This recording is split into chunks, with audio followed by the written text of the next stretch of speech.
Alright guys, today I'm going to be talking about Microsoft and the future of Bethesda. But first up, I want to talk about all the horrible stories that just came out over the pre-orders due to the PS5's release and the Xbox Series whatever release at this point. Fucking man. People were trying to buy the Xbox recently. That was this week. PS5 was last week, which was a fucking huge disaster.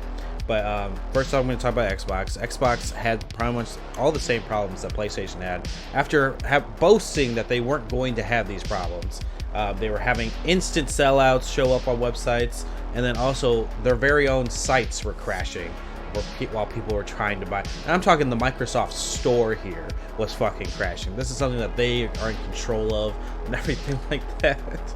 So it's funny that over the week they were like making fun of PlayStation for having all these problems, and then they ended up having the exact same issue with PlayStation.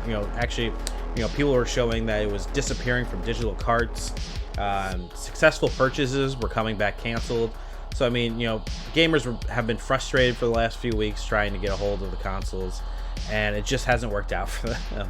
Xbox stated that November 10th, when the console actually comes out, there'll be more consoles available. But before then, it's probably up in the air if you'll be able to actually pre-order anything.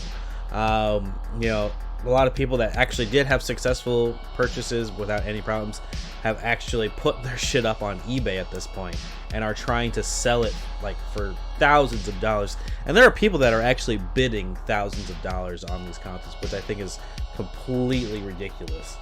You could always wait till next year if you really need a new console. It's not the end of the world, guys.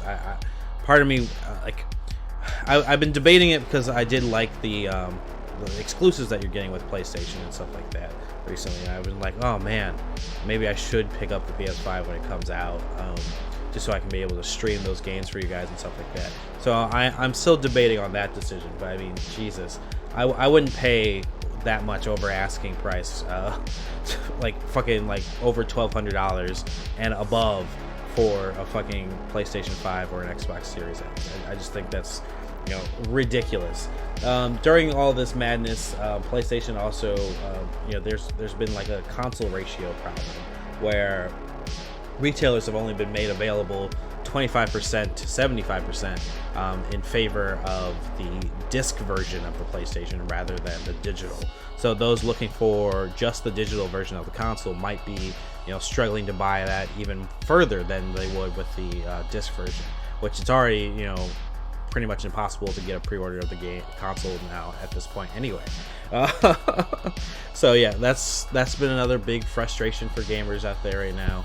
Sony has pretty much admitted that they're going to be doing $70 games for next gen titles. My stance has been that I'm at the end of the day I'm fine with it. There hasn't been a price increase for I think over 15 years and stuff like that on gaming, and it has cost game studios way more to make games over the years. It makes sense why they would want to raise it up, but at the same time, I can't imagine people that who play games on a budget often, being too happy about this.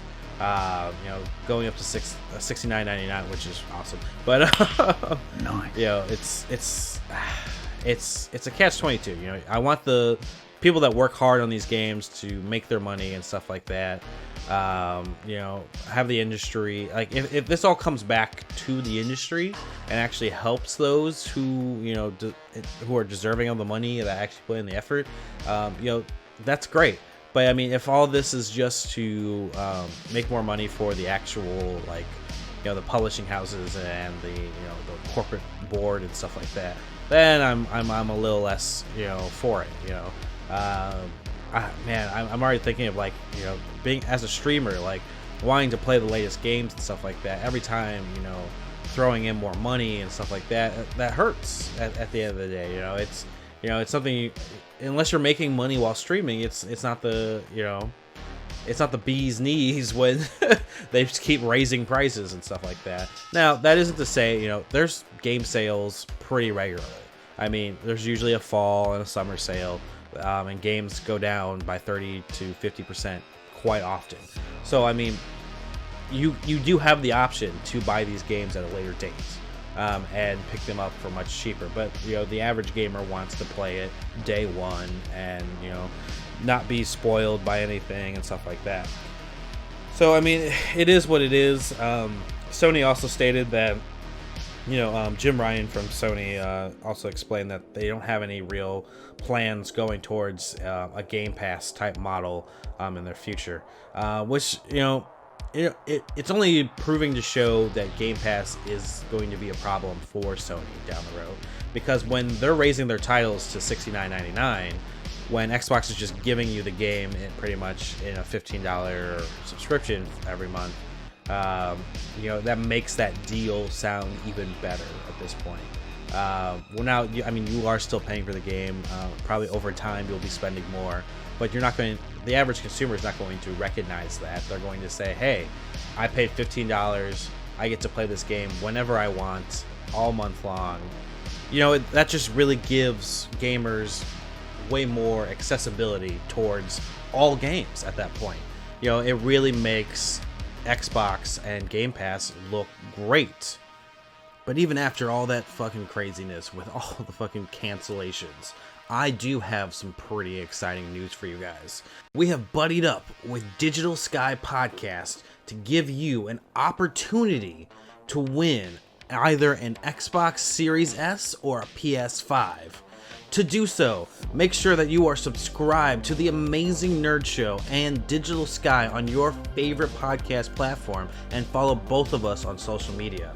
It's as simple as that to enter. And hey, if you want even more chances to win either a PS5 or an Xbox Series S, simply follow the directions in the links provided below. That'll give you even more chances to enter this giveaway. I think this is a great opportunity for you guys to be able to get it.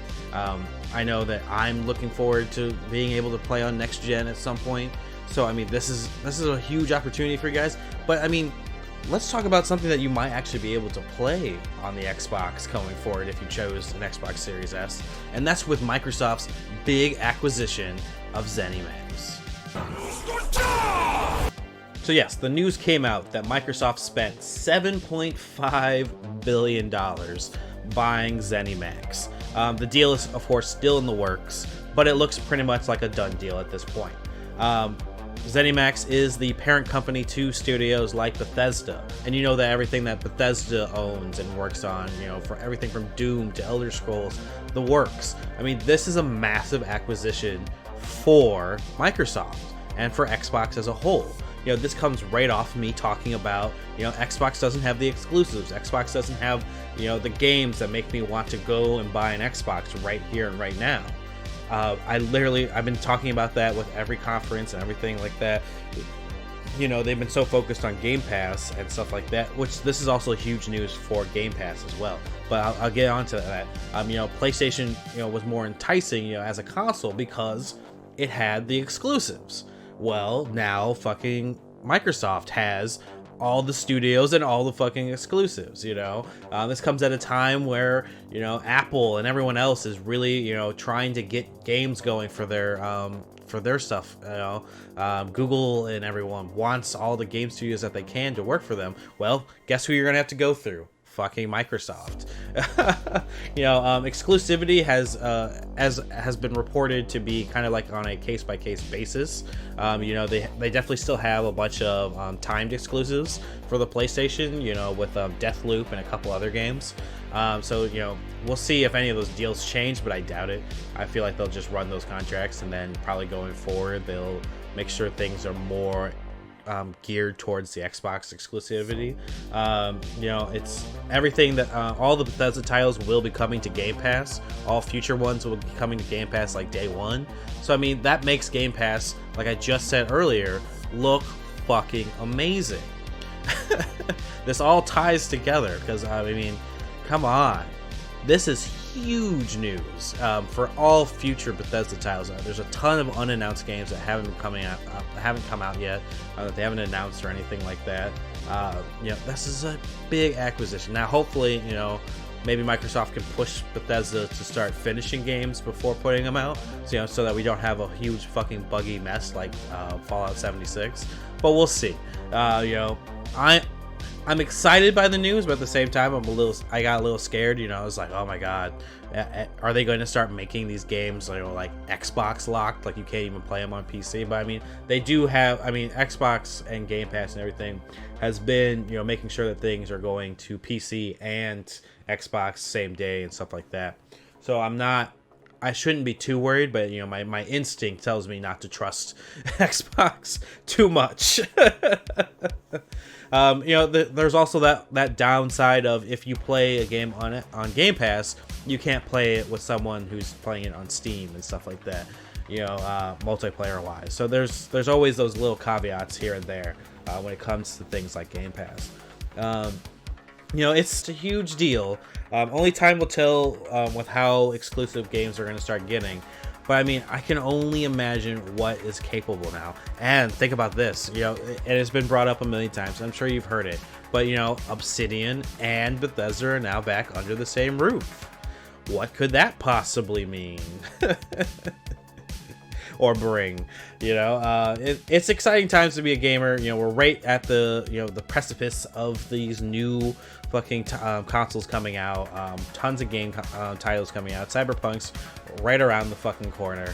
And you know what else is right around the corner? Actually, starting next week. You know, we talked about it at the beginning of the show, but also on my streams, you'll be seeing more horror as well, because it is horror month for the Amazing Nerd Show, and that means it's going to be horror month on the Amazing Nerd Show live. So I just wanted to make sure that I announced that here as well. I'm looking into what games I want to play. You know, speaking of Bethesda, I'm thinking of picking up and playing Doom and Doom Eternal during horror month, and figuring out what other horror games I would like to play. I know Doom is not necessarily a horror game, but it deals with demons and stuff like that. You know, we're going into the dark side of gaming. We want to get into that. I want to play a bunch of titles.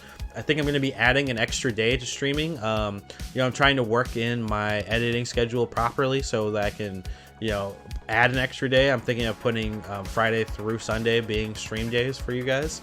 So we'll see how that goes. Right now, I'm still streaming Ghost of Tsushima. You know, I don't think I'm going to go back to Marvel's Avengers going forward. I think I'm actually done. It was what it was. I'm going to... Right now, my grade for that game is a solid C. You know, they have some good moments, but it feels like shit, and I hate playing it. So I'm probably not going to go back to it. On the other side, speaking of Obsidian, I'm still playing the Outer Worlds. You know, I'm getting my ass kicked, but I think I have a plan for my next stream on how I'm going to get past fucking Edgewater. Finally. You know, that last episode, if you haven't seen, man, oh my god, do I die so many fucking times. It's a fucking fun time, at least. You should join us on my streams. I stream to Twitch and to our Facebook page, but I think I'm more focused on Twitch, and things will be there will be some Twitch exclusives and stuff going forward. Like I recently did a Call of Duty multiplayer, which was only going to be on actually live streamed. It won't be put on YouTube and stuff like that. You know, so make sure that you join us live on the weekends. So if you want to see any of or be part of my live show as well, that's the Amazing Nerd Show. So definitely check us out. If you do want to catch up on any of my replays that I do have for like games like Ghost of Tsushima and the Outer Worlds and other story games that I'll be playing in the future, make sure that you're subscribed to us on YouTube. That's where I edit them down and I, you know, make them more concise. You know, no more watching me ride a horse for fucking 10 minutes between locations and running into an enemy every 5 seconds. No, you'll get more of the story, and we'll focus on that, and we'll do that. But if you want to be a part of those shows, you got to watch them live, and you got to comment and let me know how you feel about the show and stuff like that. So make sure you definitely check us out, follow, subscribe, all that works. All right, let's move on.